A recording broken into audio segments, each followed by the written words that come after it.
ह्या महाराष्ट्रात मोठं व्हायचं असेल तर मरावं लागतं बाबा. मेल्यानंतर माणसं जिथं मोठी होतात त्याचं नाव महाराष्ट्र. माणूस जिवंत असताना दुर्लक्षित आणि तो मेल्यानंतर लगेच कौतुकाने स्तुतिसुमनं उधळायला लागतात. तो खूप चांगला होता, खूप मोठं कर्तृत्व होतं, डोळ्यातून अश्रू वाहतात, वैर संपतं. खरंच वैर संपण्यासाठी मरण गरजेचं असतं का? या दुतोंडी जगाला तो जिवंत असताना हे सगळं दिसत नाही. तो असतो म्हणून त्याचं असणं गृहीत धरलं जातं. तो राबतो ते बघण्याची सवय होते आणि सवयीची गोष्ट कधीच मौल्यवान वाटत नाही.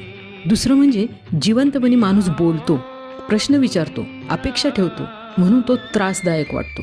मग काय होतं? त्याच्यात अवगुण शोधले जातात, त्याच्यात चुका मोठ्या केल्या जातात, कर्तृत्व कमी लेखलं जातं, नावं ठेवली जातात, कधी कधी त्याचं अस्तित्वच संपवलं जातं. दुसऱ्याचं मोठेपण मान्य करणं जड जातं. हे सगळ्यांच्या बाबतीत घडतं. तुकोबांसाठी धाडलेलं विमान आणि शंभूराज